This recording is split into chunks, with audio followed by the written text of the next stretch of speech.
வணக்கம் மக்களே! நம்ம கார்த்திக் கதையில ஆகஸ்ட் 2 என்ன நடக்கப் போகுது அப்படிங்கிறத பத்தி தாங்க இந்த வீடியோல இப்ப நம்ம பார்க்க போறோம். வீடியோவுக்கு மறக்காம லைக் பண்ணிக்கோங்க. நீங்க லைக் பண்றது தான் எங்களுக்கு அடுத்தடுத்து வீடியோ போடுறதுக்கு ரொம்பவே இன்ட்ரெஸ்டிங்கா இருக்கும். ஸோ மறக்காம லைக் பண்ணிட்டு இந்த வீடியோவை தொடர்ந்து பாருங்க. என்ன நடக்குது அப்படின்னா, அந்த முத்துவும் சிவனாண்டியும் அந்த சிங்கு பேச்சு கேட்டுக்கிட்டு நேரா கோவிலுக்கு வராங்க. அதுவும் நைட்டு. யாராவது இருக்காங்களா அப்படின்னு சுத்தி முத்தி பார்க்குறாங்க. யாருமே இல்ல. இந்த நேரத்த பயன்படுத்தின அந்த சிவனாண்டி, "சித்தப்பா, இதுதான் சரியான நேரம். கரெக்ட்டா நம்ம வந்துட்டோம். இங்க இருக்கிற அந்த அம்மனோட நகைய நம்ம எடுத்துறலாம் வாங்க" அப்படின்னு சொல்லிட்டு, நேரா கோவிலுக்குள்ள போயிட்டு, அம்மனோட அந்த நகை எல்லாத்தையுமே எடுத்து ஒரு பைக்குள்ள போடுறாங்க. அப்போ முத்து சொல்றாரு, "மவனே, ஏதோ அவன்கிட்ட ரொம்ப தைரியமா பேசிட்டேன். 5,00,00,000 பணம் அப்படின்னு சொன்னதோட. ஆனா, இப்ப என்னமோ எனக்கு கொஞ்சம் பயமா இருக்குடா." சிவனாண்டி சொல்றாரு, "என்ன சித்தப்பா, காசு தான் முக்கியம் அப்படின்னு சொன்னேன். இப்ப என்ன பயப்படுற? இங்க பாரு, உன் பேச்சு கேட்டுக்கிட்டு நானும் வந்துட்டேன். நகையெல்லாம் எடுத்துட்டோம். இதுக்கப்புறம் திருப்பி எல்லாம் வைக்க முடியாது. வா, நகையை கொண்டுகிட்டு நம்ம கிளம்புவோம். அந்த சிங்கு வேற குளத்து பக்கத்துல காத்துக்கிட்டு இருப்பான். அவன்கிட்ட கொண்டு போய் கொடுத்து பணத்தை நம்ம வாங்கிட்டு வரலாம். அப்புறம் நாளைக்கு எந்த பிரச்சனையை உண்டாக்க முடியுமோ பண்ணுவோம். ஏன்னா நம்ம கூட சொல்லிக்கிட்டு இருந்தோம், கோவில் கும்பாபிஷேகத்தை நிப்பாட்டணும் அப்படின்னு.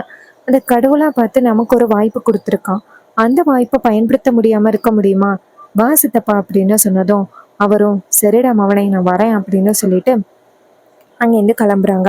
நேரா அந்த குளத்து பக்கத்துல போறாங்க. சிங்கு அங்க வெயிட் பண்ணிக்கிட்டு இருக்காரு, அதாவது நம்ம மயிலு. அப்போ சிவனாண்டியும் முத்துவும் நேரா சிங்க பார்த்து, "சிங்கு, எங்களுக்கு முன்னாடி வந்துட்ட போல" அப்படின்னு. அதுக்கு அவர் சொல்றாரு, "ஆமா, நீங்க கண்டிப்பா இந்த நகையை எடுத்துட்டு வருவீங்கன்னு எனக்கு தெரியும். அதனால தான் நான் வெயிட் பண்ணிக்கிட்டு இருந்தேன். சரி, நகை எங்க கொடுங்க" அப்படின்னு சொன்னதும் முத்து நேரா அந்த மயிலுக்கிட்ட நகையை கொடுக்க, அவரு அந்த நகையெல்லாம் பார்த்துட்டு, "அட பாவியலா, காசுக்காக இப்படி பண்ணுவீங்களா?" அப்படின்னு மனசுல யோசிக்கிறாரு. யோசிச்சுட்டு நேரா சிவனாண்டியை பார்த்து, "சரி, உங்களுக்கு எவ்வளோ பணம் பேசியிருந்த?" முத்து கேட்குறாரு, "ஐயோ, என்ன இப்படி பேசுற? 5,00,00,000 பேசிட்டு இப்போ எதுவுமே தெரியாத மாதிரி பேசுற" அப்படின்னு. அதுக்கு முத் சிங்கு சொல்றாரு, "ஆமா ஆமா, 5,00,00,000 தான், இந்தாங்க பைய" அப்படின்னு சொல்லிட்டு பைய கொடுக்குறாங்க. கொடுத்துட்டு, "இங்க பாருங்க, இப்போ வந்துட்டு இதை திறந்து பார்க்காதீங்க. யாராவது பார்த்தா பிரச்சனை ஆயிரும். நீங்க வீட்டுக்கு போயிட்டு திறந்து பார்த்து எண்ணிக்கோங்க" அப்படின்னு.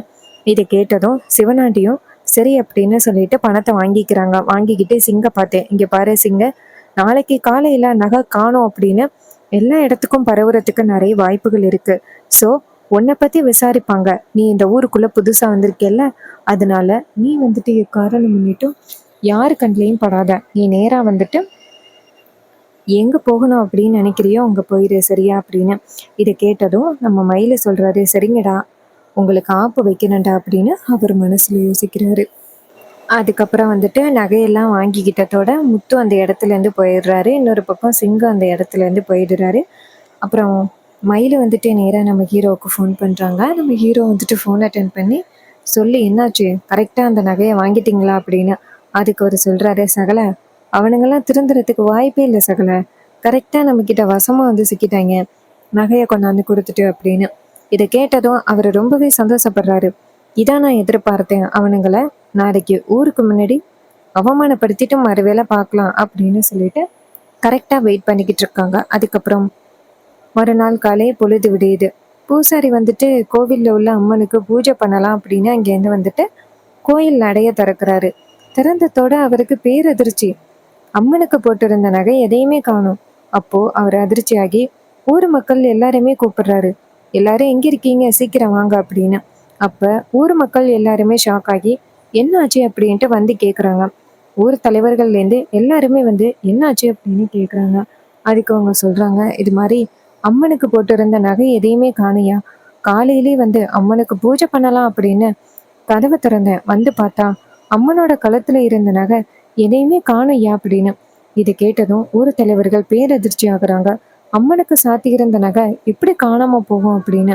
அதுக்கு பூசாரி சொல்றாரு, "அதான் ஏன் எனக்கும் தெரியல. பெரிய சாமி குத்தமாயிருச்சியா. கொஞ்ச நாளைக்கு முன்னாடி அம்மனோட கண்ணுலேருந்து ரத்த கண்ணீர் வந்துச்சு. இப்ப என்னடான்னா அம்மனோட நகை முழுசாவே காணாம போயிருச்சே.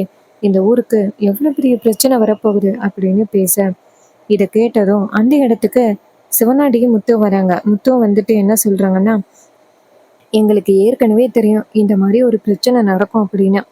ஆடி மாசத்துல அம்மனுக்கு நகையை போட்டு பூஜை பண்ணதுனால தான் இவ்வளோ பெரிய பிரச்சனையே வந்துச்சு. அம்மன் அந்த நகையை காணாம அடிச்சிட்டா அப்படின்னு. இதை கேட்டதும் ஊர் தலைவர்கள் சிவனாண்டியை பார்த்து, என்ன சிவனாண்டி இப்படி பேசுற? ஆடி மாசத்துல சாமிக்கு வந்துட்டு பூஜை பண்றது தப்பா அப்படின்னு. அதுக்கு அவர் சொல்றாரு, ஆமா, அம்மன் பிடிக்காம அதையெல்லாம் காணாம அடிச்சிட்டாங்க பாத்தீங்களா அப்படின்னு. இதை கேட்டதும் ஊர் தலைவர்கள் சொல்றாங்க, இங்க பாரு சிவனாண்டி, உன் இஷ்டத்துக்கு என்ன வேணாலும் பேசலாம் அப்படின்னு நினைக்காத. ஆடி மாசத்துல அம்மனுக்கு பூஜை பண்றது எவ்வளோ நல்லது தெரியுமா? அதெல்லாம் உனக்கு எதுவுமே தெரியாது. தெரியாததுனால தான் பேசுற. இங்க பாரு, ஆடி மாசத்துல அம்மனுக்கு பூஜை பண்றது தான் மிகப்பெரிய விஷயமே. இப்படி அம்மனுக்கு அந்த டயத்துல தான் நகையெல்லாம் போட்டு அவளுக்கு நம்ம இவ்வளோ பெரிய பூஜை பண்ணியிருக்கோம். நீ நினைக்கிற மலையெல்லாம் இங்க நடந்திருக்கிறதுக்கு வாய்ப்பே இல்லை. இதுக்கு பின்னாடி யாரோ இருக்காங்க. கோவில் கும்பாபிஷேகம் நடக்கக்கூடாது அப்படிங்கிறதுக்காக யாரோ இப்படி ஒரு காரியத்தை பண்ணியிருக்காங்க. யார் இப்படி ஒரு காரியத்தை பண்ணாலும் கண்டிப்பாக அவங்கள நாங்கள் சும்மா விட போகிறது கிடையாது. கரெக்டாக விசாரித்து இதுக்கு பின்னாடி யார் இருக்காங்களோ அவங்களுக்கு சரியான ஒரு தண்டனையை கொடுப்போம் அப்படின்னு. அப்போது ஹீரோ அந்த இடத்துக்கு வராரு. வந்ததும் ஊர் தலைவர்கள் ஹீரோவை பார்த்து, தம்பி, மிகப்பெரிய பிரச்சனை ஒன்று நடந்துருச்சு தம்பி. கோவில் கும்பாபிஷேகத்துக்காக சாமிக்கு போட்டிருந்த நகை எதையுமே காணும் தம்பி. கிட்டத்தட்ட 10 கோடி ரூபாய்க்கு போகும் தம்பி அப்படின்னு. இதை கேட்டதும் ஹீரோ சொல்றாரு, இங்க பாருங்க, இதை நினைச்சு யாரும் வருத்தப்பட வேண்டாம். நகை எங்க இருக்கு அப்படின்னு எனக்கு தெரியும் அப்படின்னு. இதை கேட்டதும் சிவனாண்டியும் முத்துவும் ஷாக் ஆகுறாங்க. ஊர் தலைவர்கள் ஹீரோவை பார்த்து, என்ன தம்பி சொல்றீங்க? நகை எங்க இருக்கு அப்படின்னு உங்களுக்கு தெரியுமா? எப்படி தம்பி அப்படின்னு. அப்ப ஹீரோ சொல்றாரு, அந்த நகை வேற எங்கேயும் இல்லை, எனக்கு தெரிஞ்ச ஒருத்தவங்க கிட்ட தான் இருக்கு, நான் வர சொல்றேன் அப்படின்னு. இதை கேட்டதும் சிவனாண்டி சொல்றாரு, அப்போ நீ தான் அந்த நகையை எடுத்தியா அப்படின்னு. ஹீரோ சிவனாண்டியை பார்த்து, இங்க பாரு, இப்போ யாரு அந்த நகையை எடுத்தது அப்படிங்கிறது இன்னும் கொஞ்ச நேரத்துல உங்களுக்கு தெரிய வரும், கொஞ்சம் அமைதியா இருங்க அப்படின்னு சொல்லிட்டு நேரா அந்த இடத்துக்கு நம்ம மயிலை வர சொல்றாங்க. மயில் அந்த இடத்துக்கு வந்துட்டு ஊர் தலைவர்களை பார்த்து கையெடுத்து கும்பிடுறாங்க. வணக்கம் அப்படின்னு. ஊர் தலைவர்கள் மயிலை பார்த்து, ஏப்பா சிங்கு, நீ யாருப்பா அப்படின்ட்டு.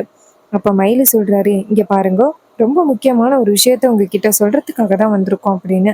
சிவனாண்டியும் முத்துவும் அந்த சிங்கை பார்த்துட்டு அதிர்ச்சி ஆகுறாங்க. சிவனாண்டி அந்த சிங்கை பார்த்துட்டு, யோ, நீ இங்கே என்னையா பண்ற, எதுக்கே இங்க வந்திருக்க அப்படின்னு. சிவனாண்டி சொல்றாரு, இங்க பாருங்க, இவனையெல்லாம் எதுக்கு இந்த ஊருக்குள்ள அனுமதிக்கிறீங்க? இவனுக்கும் இந்த ஊருக்கும் என்ன சம்பந்தம் அப்படின்னு. அப்போ ஹீரோ நேரா ஊர் தலைவர்களை பார்த்து, இங்க பாருங்க ஊர் தலைவரே, மிகப்பெரிய விஷயம் இதுல அடங்கியிருக்கு. நீங்க யாரும் இவரை போன்னு சொல்லாதீங்க. நேரா மயிலை பார்த்து, இங்க பாருங்க, நீங்க உங்க சைடு என்ன இருக்கோ அதை சொல்லுங்க அப்படின்னு. அப்ப மயில் நேரா ஊர் தலைவர்களை பார்த்து, இங்க பாருங்க தலைவரே, ரொம்ப முக்கியமான ஒரு விஷயத்த நான் உங்க எல்லாருக்கிட்டையும் சொல்ல போறேன். நான் வந்துட்டு சிங்கி கிடையாது அப்படின்னு சொல்ல ஊர் தலைவர்கள் ஷாக் ஆகுறாங்க. நீ சிங்கி இல்லைன்னா அப்புறம் யாரு அப்படின்னு. அப்போ மயில் வந்துட்டு அந்த தாடி, தலையில போட்டிருக்க அந்த தொப்பி எல்லாத்தையுமே கலட்டுறாரு. அதையெல்லாம் பார்த்ததும் ரொம்பவே அதிர்ச்சி ஆகுறாங்க. சிவனாண்டியும் முத்துவும் செம்ம ஷாக் ஆகுறாங்க. என்ன நடக்குது இங்க? இவன் இவன் வந்துட்டு மயிலா அப்படின்னு. மயில் நேரா சிவனாண்டியை பார்த்து, என்ன சிவனாண்டி, என்னை கொஞ்சம் கூட அடையாளம் தெரியலையா? காசு கொஞ்சம் கூட பேசினத்தோட என்னை யாருன்னே உனக்கு தெரியாம போயிட்டா அப்படின்னு. இதை கேட்டதும் அவர் ரொம்பவே ஷாக் ஆகுறாரு. அப்ப சிவனாண்டி நேரா முத்துக்கிட்ட, சித்தப்பா, இவனுங்க ஏதோ பயங்கரமா பிளான் பண்ணியிருக்கானுங்க, அதுல நம்ம வசமா சிக்கிட்டோம். இப்போ என்ன சித்தப்பா பண்றது அப்படின்னு. முத்து சொல்றாரு, அவனே, இவன் பிளான் பண்ணியிருந்தானா கண்டிப்பா நம்ம சிக்கிற மாதிரி தான் பிளான் பண்ணியிருப்பான்.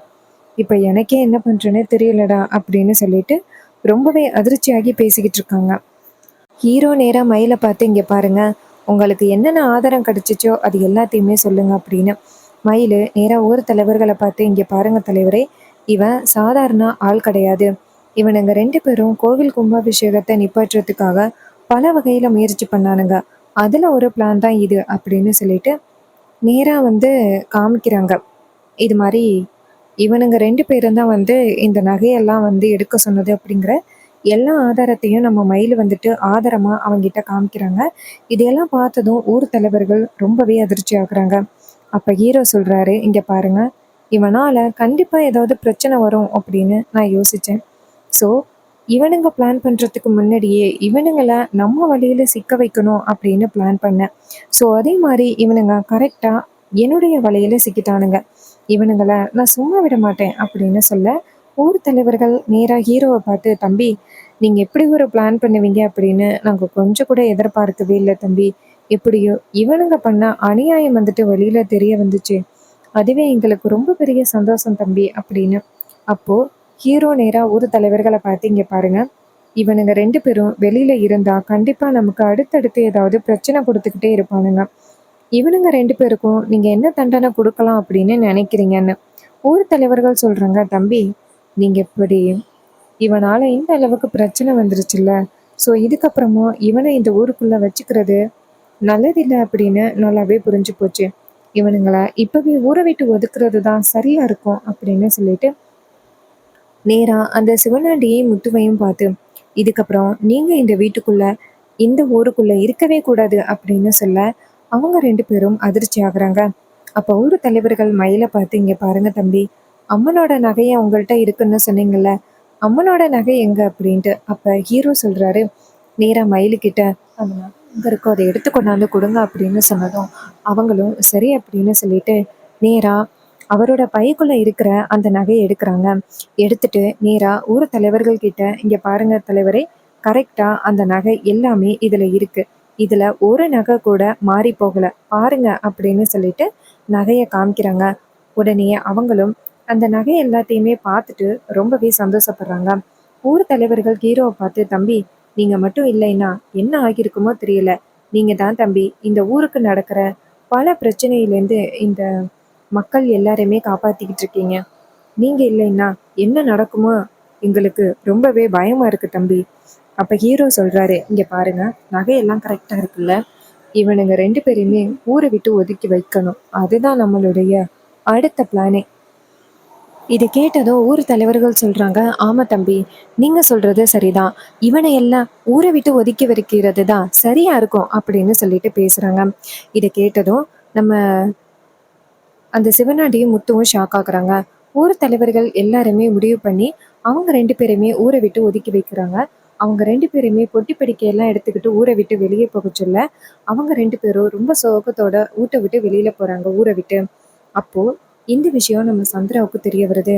இதை கேட்டதும் சந்திரா ரொம்பவே அதிர்ச்சி ஆகுறாங்க. இவ்வளோ பெரிய விஷயம் நடக்கும் அப்படின்னு நான் கொஞ்சம் கூட எதிர்பார்க்கவே இல்லைங்க அப்படின்ட்டு ரொம்பவே ஷாக் ஆகுறாங்க. அப்போ சந்திரா வந்துட்டு நேரா அவங்க புருஷனை போய் பார்க்க போறாங்க. அவரு சந்திராவை பார்த்து, சந்திரா இவ்வளோ பெரிய விஷயம் நடக்கும் அப்படின்னு நான் கொஞ்சம் கூட எதிர்பார்க்கவே இல்லை சந்திரா அப்படின்னு. அப்ப சந்திரா சொல்றாங்க, என்னங்க இங்க பாருங்க, அந்த டிரைவர் பையன் எப்படி ஒரு பிளான் பண்ணுவான் அப்படின்னு நான் கூட தான் எதிர்பார்க்கவே இல்லை. நீங்க கொஞ்சமாவது வந்துட்டு உஷாரா இருந்திருக்கணும்ல. அதை விட்டுட்டு நீங்க ஏன் இப்படி ஏனாதானோன்னு இருந்து அவன்கிட்ட மாட்டினீங்க. உங்களுக்கு பணம் தான் பெருசா, இப்படி பணத்துல முக்கியமா இருந்துகிட்டு இப்படி அவன்கிட்ட வசமா சிக்கிட்டீங்களே அப்படின்னு. அதுக்கு அவர் சொல்றாரு, ஆமா சந்திரா, இது எல்லாத்துக்கும் காரணம் சித்தப்பா தான். சித்தப்பா தான் பணத்துக்கு ரொம்பவே ஆசைப்பட்டு, அதுவும் 5 கோடி ரூபாய் அப்படின்னு சொன்னதோட பணத்துக்கு ரொம்பவே ஆசைப்பட்டு இப்படி ஏமாந்துட்டாரு. அவரால நானே இப்ப ஏமாந்து நிக்கிறேன். இப்ப எனக்கே ரொம்ப அவமானமா இருக்கு சந்திரா. அப்ப சந்திரா சொல்றாங்க, பரவாயில்ல விடுங்க, அதான் வந்துட்டு உங்களை ஊரை விட்டு மட்டும்தானே ஒதுக்கி வச்சிருக்காங்க. என் புருஷனை ஊரை விட்டு ஒதுக்கி வச்சதுக்கு அவங்க எல்லாருமே சேர்ந்து கண்டிப்பா பதில் சொல்லியே ஆகணும். இந்த ஊரை விட்டு அவனை ஒதுக்கி வைக்கிற ஒரு நாள் இந்த கோவில் கும்பாபிஷேகத்தையே நடக்க விடவே மாட்டேன். என் புருஷனை அவமானப்படுத்தின அவனை நான் சும்மா விட மாட்டேன் அப்படின்னு சொல்லிட்டு சந்திரா பயங்கர கோவத்தோட பேசுறாங்க. சந்திரா இப்படி பேசுறத பார்த்துட்டு சிவனாண்டி ரொம்பவே சந்தோஷப்படுறாரு. எப்படியோ சந்திரா வந்துட்டு நமக்காக ஏதாவது முடிவு பண்ணுவாளே அப்படின்னு ரொம்ப சந்தோஷப்படுறாங்க. அண்ட் இந்த கதை உங்களுக்கு பிடிச்சிருக்கா? இந்த கதை பிடிச்சிருந்துச்சுன்னா இந்த வீடியோவுக்கு மறக்காம லைக் பண்ணிக்கோங்க. நீங்க லைக் பண்றது தான் எங்களுக்கு அடுத்தடுத்து தொடர்ச்சியா வீடியோஸ் போடுறதுக்கு. ஸோ மறக்காமல் லைக் பண்ணிவிட்டு இந்த வீடியோவை தொடர்ந்து பாருங்கள். நம்ம அதிகமாக நேச்சர் சம்மந்தமான வீடியோஸ் தான் நிறையவே ஷேர் பண்ணிக்கிட்டு இருக்கோம். உங்களுக்கு நேச்சர் சம்மந்தமான வீடியோஸ் பிடிக்கும் அப்படின்னா நம்மளோட சேனலை சப்ஸ்கிரைப் பண்ணி தொடர்ந்து ஃபாலோ பண்ணுங்கள். தேங்க்யூ ஃபார் வாட்சிங். See you on next video.